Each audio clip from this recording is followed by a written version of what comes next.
ظهر الفساد في البر والبحر بما كسبت أيدي الناس। পৃথিবীতে স্থলে এবং জলে যা কিছু ঘটছে এবং ঘটবে সব কিছু মানুষের হাতের কামাই। আমরা গুনাহ বেশি করে ফেলেছি, আমাদের অন্যায়ের উষ্ণতা অনেক বৃদ্ধি পেয়েছে, অন্যায়ের তালিকা বিশাল বিস্তৃত হয়েছে। বাস্তব নাকি অবাস্তব? তার জন্য মহান আল্লাহ সুবহানাহু ওয়া তাআলা শাস্তির জন্য, শাস্তির আওতাভুক্ত করার জন্য আল্লাহ তাআলা ক্ষণে ক্ষণে সিস্টেম বাই সিস্টেম আমাদের শাস্তি প্রয়োগ করে থাকেন, যাতে করে মহান রবের পরিচয় আমরা জানি, যাতে করে মহান রবের শাস্তির কথা আমরা অনুভব করতে পারি, যাতে করে আমরা ফিরে আসতে পারি। তার জন্য আল্লাহ তাআলা মানুষকে সতর্ক প্রদান করেন। ভুল নাকি সত্য? তাই আল্লাহ তাআলা বলেন যাহারুল ফাসাদু ফিল বাররি ওয়াল বাহরি বিমা কাসাবাত আইদিন নাস। স্থলে এবং জলে যা কিছু ঘটছে এবং ঘটবে সব কিছু হচ্ছে মানুষের হাতের কামাই। আজকে আমাদের মধ্যে গুনাহ বেড়ে গিয়েছে, গুনাহের জন্য মানুষ প্রতিযোগিতা শুরু করেছে। কি শুরু করেছে? কথা বলা কি শুরু করেছে? প্রতিযোগিতা শুরু করেছে।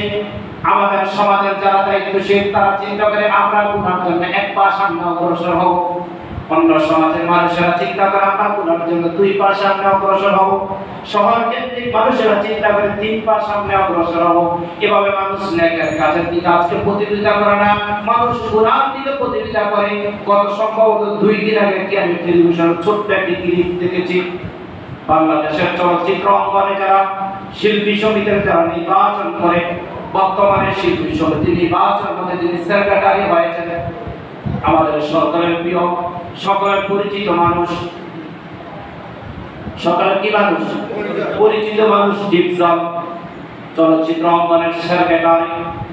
তিনি বলেছেন আমি যতদিন পর্যন্ত ক্ষমতায় থাকবো, অর্থাৎ তাদের সিস্টেম অনুযায়ী 2 বছর তাদের নির্বাচন হয়, নির্বাচনকারী সময় হচ্ছে তাদের 2 বছর। 2 বছর উনি তার সংগঠনকে তিনি পরিচালনা করবেন, সেক্রেটারি হিসেবে তিনি থাকবেন। তিনি বলেছেন আমি এই যতদিন আমার ক্ষমতা বলে সেক্রেটারি থাকবো, ততদিনের মধ্যে আমি 64 জেলার মধ্যে একটি বিস্তৃতময় বিশাল আকারে আমি একটি হল তৈরি করবো। বলছি নাউজুবিল্লাহ। কি তৈরি করবে? কি তৈরি করবে? ডিপজল ভাই কি বলেছে? হল তৈরি করবে। কি তৈরি করবে? কয়টা জেলার মধ্যে? 64টা জেলার মধ্যে তিনি কি তৈরি করার সংকল্প করেছে? ক্ষমতার চেয়ারে বসেছে, পদোন্নতি হয়েছে, চেয়ার পেয়েছে, সাথে সাথে তিনি সিদ্ধান্ত নিয়েছেন এবং সে বছর আমার কার্যক্রম শুরু হয়ে গেছে অলরেডি। আমি আগামী কিছুদিনের মধ্যেই আমরা গোটা বাংলাদেশ জুড়ে 64টি জেলার মধ্যে আমরা 64টা হল তৈরি করব। চিৎকার করে বলছি নাউজুবিল্লাহ। মুসলিমময় একটি অধ্যুষিত এলাকার মধ্যে, মুসলিমময় একটি অধ্যুষিত রাষ্ট্রের মধ্যে তারা গুনাহের গোটা আজকে গোটা জাতিকে ছড়িয়ে দিচ্ছে। বাস্তব নাকি অবাস্তব? আপনি চান শান্তি, আপনি চান আল্লাহ তাআলার পক্ষ থেকে নিয়ামত, আপনি চান আল্লাহ তাআলার পক্ষ থেকে রহমত, আপনি চান আল্লাহ তাআলার পক্ষ থেকে করুণা। কিভাবে আল্লাহ তাআলা আপনাকে করুণা দেবেন? কিভাবে আল্লাহ তাআলা রহমতের চাদর আপনাকে ঢেকে ফেলবেন? কিভাবে আল্লাহ তাআলা রহমতের আপনাকে পরিপূর্ণতা দেবেন? আপনি গুনাহের জন্য, আপনি গুনার জন্য, গুনার কাজ করার জন্য পাগল করা হয়ে গেছেন। বাস্তব নাকি অবাস্তব? আপনার কাছে আমি জানতে চাই, আপনাদের কাছে আমি জানতে চাই, তিনি শুধু এতটুকু বলেই শেষ করেন নাই। তিনি বলছেন আমাদের এই হরমের মধ্যে সর্বনিম্ন 300 থেকে 400 মানুষ বসার আমি আয়োজন করব। তবে কত মানুষ একসাথে গুনাহ করবে বলেন তো? 300 থেকে 400 মানুষ একসাথে গুনাহ করার জন্য তিনি একটি প্রোডাক্ট হাতে দিয়েছেন। বলছি নাউজুবিল্লাহ। আল্লাহ তাআলা এই সমস্ত মানুষদেরকে হেদায়েত দান করুন। বলছি আল্লাহুম্মা আমিন। তাদের থেকে জাতি, তাদের থেকে সমাজ, তাদের থেকে বর্ণ, তাদের থেকে সকলকে আল্লাহ তাআলা মুক্ত করুন। যারা আগামী দিন তার চেয়ে আরো বেশি বেশি আল্লাহ তাআলা আযাব, আল্লাহ তাআলার গজব, আল্লাহ তাআলার এই কর্মের তাপদাহ আল্লাহ তাআলা হতে পারে বান্দারে মুসলমান দিতে পারে কি পারে না? পারে কি পারে না? আল্লাহ তাআলা তাদেরকে হেদায়েত করুন। তাদের সাথে সংশ্লিষ্ট যারা আছে আল্লাহ তাআলা তাদেরকে হেদায়েত করুন। বলছি আল্লাহুম্মা আমিন। তাই আলোচনা তো বুঝে গেছেন। তাই এই যে আল্লাহ তাআলা আমাদেরকে শাস্তি দিচ্ছেন কিসের কারণে? আমাদের হাতের কামাই। কিসের কারণে? তারা পুরো হাতে দিচ্ছি 64টা জেলায় 64টা হল তারা তৈরি করবেন। আল্লাহ তাআলা এই শাস্তি আল্লাহ তাআলা আমাদের উপরে না দেখ, সেটা তো আল্লাহ তাআলার কাছে আমরা দোয়া করি। আল্লাহ তাআলা এই গজব থেকে আল্লাহ তাআলা আমাদের মুক্ত প্রদান করুক। বলছি আল্লাহুম্মা আমিন। বলছিলাম কোরআন সাক্ষী দিয়েছেন মানুষ অন্যায় করে, মানুষ অপরাধ করে, অপরাধ করার পরে আল্লাহ তাআলা মানুষকে শাস্তির আওতাভুক্ত করে। এই বিশাল বিস্তৃত যে তাপদাহ রয়েছে, এই তাপদাহ থেকে যদি বাঁচতে চান, আল্লাহর হাবিবের দিক নির্দেশনা যে জীবন সমাজ রাষ্ট্র যদি পরিচালনা করেন, আমি রাসূল আরবি সাল্লাল্লাহু আলাইহি ওয়াসাল্লাম আল্লাহর হাবিব মুহাম্মদুর রাসূলুল্লাহ সাল্লাল্লাহু আলাইহি ওয়াসাল্লাম যে পথ দেখিয়ে গেছেন, যে পথের উপরে তিনি চলেছেন, ওইভাবে যদি আপনারা কিভাবে যদি চলতে পারি, তাহলে আল্লাহ তাআলা এই বিশাল যে বিস্তৃত যে তাপদাহ রয়েছে, যে খসর এবং আযাব দিয়েছে, সেগুলো থেকে আল্লাহ তাআলা মুক্তি প্রদান করবেন। বলছি সুবহানাল্লাহ। তার জন্য গরম থেকে বাঁচার জন্য 5টি স্পেশালিস্ট আমলের কথা বলবো। আলোচনা যদি বুঝে থাকেন জবাব দেন। এই তাপদাহ থেকে, এই বিশাল গরম থেকে, এই প্রচন্ডময় গরম থেকে বাঁচার জন্য কয়টি আমরা আমল করব? 5টি। জোরে কথা বলি, কয়টি আমল করব? 5টি। এক নাম্বার আমল হচ্ছে বেশি বেশি করে তাপদে বাঁচার থেকে আমরা দোয়া করব, আল্লাহ তাআলার কাছে পানাহ চাইব। আস্তাগফিরুল্লাহ, বলি আস্তাগফিরুল্লাহ, আস্তাগফিরুল্লাহ।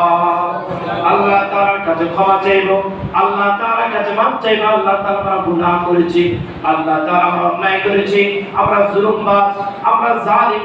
আল্লাহ তাআলা আমরা অন্যায় করেছি, তুমি আমাদেরকে মাফ করে দাও, তুমি আমাদেরকে ক্ষমা করে দাও। এই যে বিশাল তাপদাহ রয়েছে, এই তাপদাহ থেকে তুমি আমাদেরকে মুক্ত করে দাও। চিৎকার করে সুবহানাল্লাহ। আর সাথে সাথে বেশি বেশি করে পড়ব, আল্লাহুম্মা আজিরনা মিনান নার। আমার সাথে সবাই পড়ুন, আল্লাহুম্মা আজিরনা মিনান নার, আল্লাহুম্মা আজিরনা মিনান নার, আল্লাহুম্মা আজিরনা মিনান নার। এই গরম থেকে বাঁচার জন্য প্রথম যে আমলটা করব সেটার নাম কি? আওয়াজ করে কথা বলি, সেটার নাম কি? আস্তাগফিরুল্লাহ, আস্তাগফিরুল্লাহ। সবাই বলি, নিজেকে অপরাধী মনে করে বলি, আস্তাগফিরুল্লাহ, আস্তাগফিরুল্লাহ, আস্তাগফিরুল্লাহ, আস্তাগফিরুল্লাহ, আস্তাগফিরুল্লাহ, আস্তাগফিরুল্লাহ। এবং আমরা সাথে সাথে আরো পাঠ করব, আল্লাহুম্মা আজিরনা মিনান নার, আল্লাহুম্মা আজিরনা মিনান নার। আয় আল্লাহ তাআলা, আপনি আমাকে জাহান্নাম থেকে রক্ষা করুন। আয় আল্লাহ তাআলা, আপনি আমাকে জাহান্নাম থেকে মুক্তি দান করুন। এই জাহান্নামের নিঃশ্বাস হচ্ছে এই তাপদাহ। আল্লাহ তাআলার কাছে ক্ষমা চাই, আল্লাহ তাআলার কাছে মাফ চাই। আল্লাহ তাআলা বিশাল তীব্রতা থেকে আমাদেরকে রক্ষা করুন। বলছি আল্লাহুম্মা আমিন।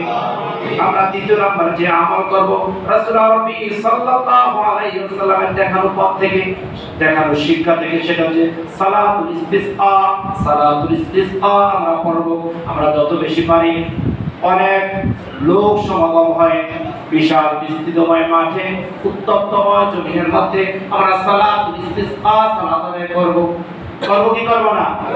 মুহাম্মদুর রাসূলুল্লাহ সাল্লাল্লাহু আলাইহি ওয়াসাল্লাম নিজেই সাহাবায়ে কেরামদেরকে নিয়ে সালাতুল ইস্তিসকার সালাত আদায় করেছেন। চিৎকার করে সুবহানাল্লাহ। গতকাল তো আমরা কল্যাণী হাই স্কুলের মাঠে সকাল 7 কোটিকার সময় সালাতুল ইস্তিসকার সালাত আদায় করেছি।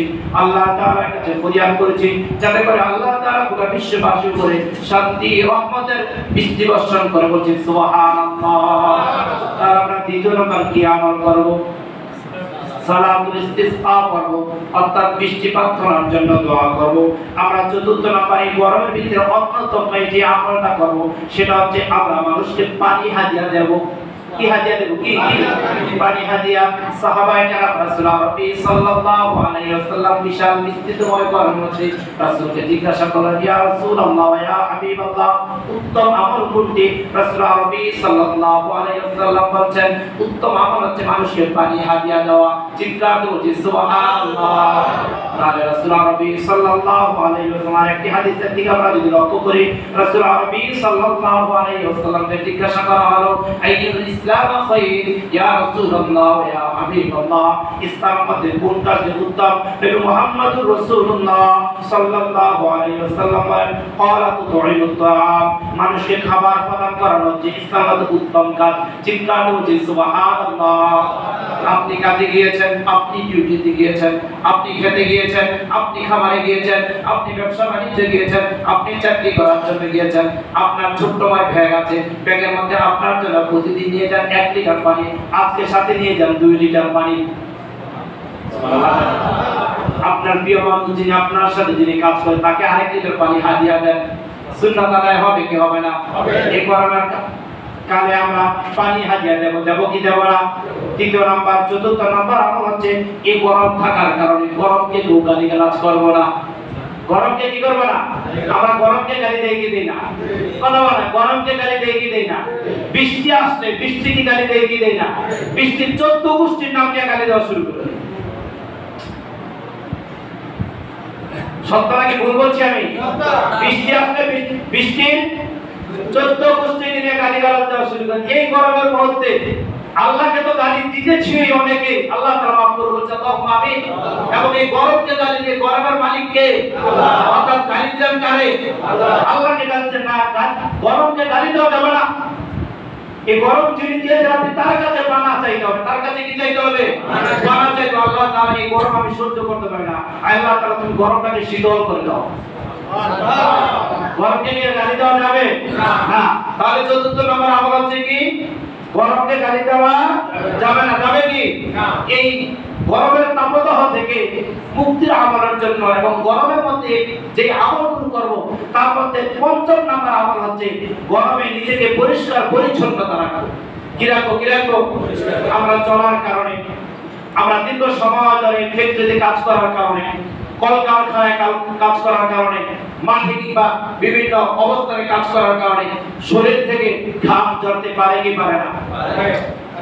কতটা ঘাম ঝরতে পারে কি পারে না? তাহলে আপনার শরীরের ঘামের দুর্গন্ধ অন্যান্য নাকি গিয়ে লাগতে পারে কি পারে না? এটা স্বাভাবিক নাকি অস্বাভাবিক? তাই আপনি নিজেকে একটু সেফ রাখার জন্য, অন্যকে একটু সেফ রাখার জন্য গরমে আপনি নিজেকে একটু পারফিউম ইউজ করতে পারেন, একটু সুগন্ধি ব্যবহার করতে পারেন। সুবহানাল্লাহ কয়না? তাহলে গরমে আমরা কত নাম্বার আমল করব?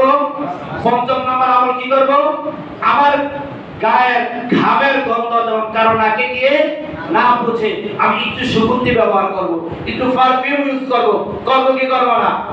আল্লাহ তাআলা আমাদেরকে এই গরমের কারণে, এই তাপদাহের মধ্যে যে সমস্ত আমলগুলো করার কথা বলেছি, আল্লাহ তাআলা আমাদেরকে আমল করার তৌফিক দান করুন। বলছি আল্লাহুম্মা আমিন।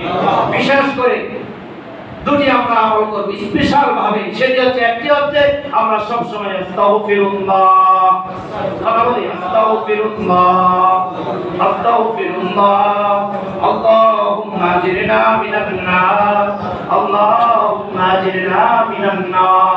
আর দ্বিতীয় নাম্বার আমলটা হচ্ছে আমরা সালাতুল ইস্তিসকা আমরা আদায় করব। বলছি আল্লাহুম্মা আমিন। তাহলে আশা করা যায় আল্লাহ তাআলা আমাদের থেকে এই গরমকে দূরীভূত করে দিতে পারেন। বলছি আল্লাহুম্মা আমিন।